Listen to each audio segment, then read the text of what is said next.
In this video, I'm going to show you how to find common denominators for fractions. So let's say we have fractions 4/8 and 3/5. Our denominators are 8 and 5. And what we're doing when we're finding common denominators is really just common multiples of numbers. So my numbers are 8 and 5. And when I find common multiples, I just count by those numbers. So 8, 16, 24, 32. I usually just do a few at a time and then go over to the other one.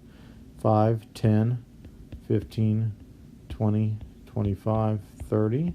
Go back to the other one. And I'm going to stop when I see something that they have in common. So 40, 48, 56, 35. Up, I see something in common of 40 right there. Now, obviously, if you know your math facts, you don't have to list all of those out like I just did. I'm just illustrating how you can use multiples, how you can list multiples to help you find your common denominators. Ideally, when you're adding or subtracting fractions, you want to find the least common multiple. In this case, 40 is the least common multiple of 8 and 5. That will help you when you are doing your calculations because you won't have to do as much simplification at the end of the problem. So let's look at how we would then rewrite these fractions using our new common denominator of 40.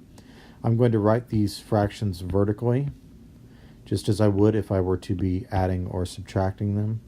However, I'm not doing actually any operation to these fractions in this example, except finding equivalent fractions with common denominators.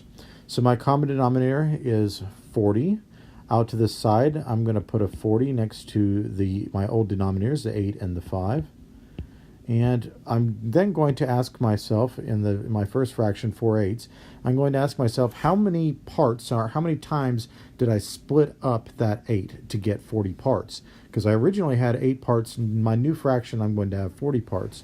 So it looks to me like I had to split that up 5 times in order to get 40. Whatever I did to the denominator, I'm going to do to the numerator because I want to split those parts up equally. So in this case, I am going to do the same thing. I'm going to split it up 5 times, and 4 times 5 equals 20. You'll notice also that this right here, 5/5, is equal to 1 whole. So what I'm doing is I'm multiplying 4/8 by 1 whole. And anytime I multiply a number by 1, I don't change the value of that number. So that tells me that 4/8 and 20 over 40 are equivalent fractions. So down on the bottom, I have 3/5. So I'm going to do the same thing. I'm going to say, what did I do to 5 to get 40 parts? Looks like I had to multiply them by 5 parts to get to 40. So I'm going to do the same thing to the numerator. 3 times 8 gives me 24 new parts. And again, I have multiplied by 1 whole. So I'm not changing my fraction. 3/5 and 24/40 are equivalent fractions. Once I have found my new fractions that have a common denominator, then I can go ahead and do any of my calculations, addition or subtraction. Let's look at another example of finding common denominators. So let's say we're doing 2/3 and let's do 6/7. My denominators are 3 and 7. So I'm going to start counting by 3 and 7. 3, 6, 9, 12, 15, 7, 14, 21, 28, 18. And here's a common multiple of 3 and 7 is 21.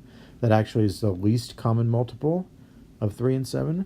So I'm going to rewrite my fractions 2/3 and 6/7 with that new common denominator of 21.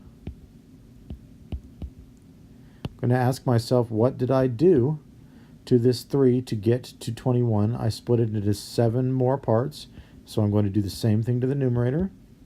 2 times 7 gives me 14 new parts. Again, I've multiplied by 1 whole, so I have not changed the value of my fraction. On the bottom, I have 6/7, and I'm going to ask myself, what did I multiply 7 by to get to 21? I multiplied it by 3, so same thing to the numerator, so that I'm multiplying by 1 whole.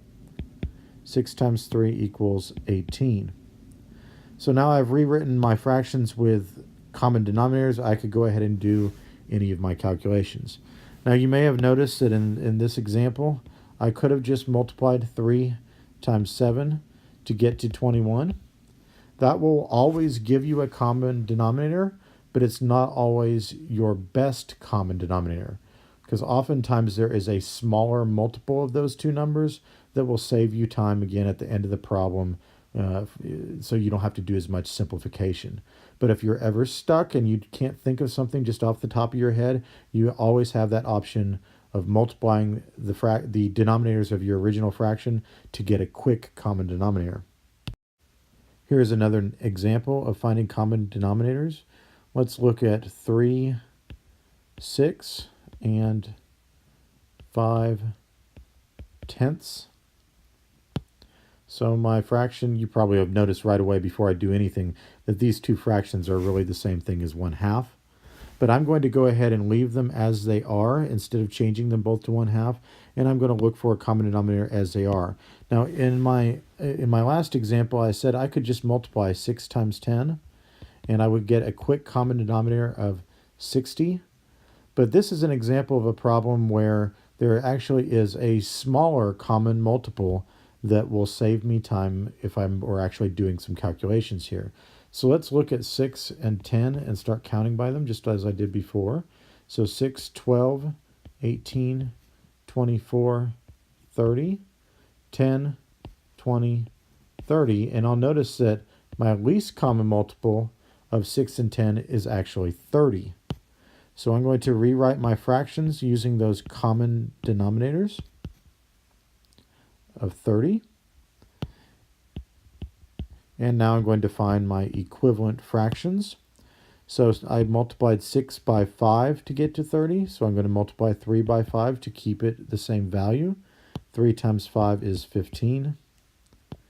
And in 5/10, I multiplied 10 times 3 to get to 30. And 5 times 3 is 15. Notice that I said before that these two fractions were both equal to 1/2.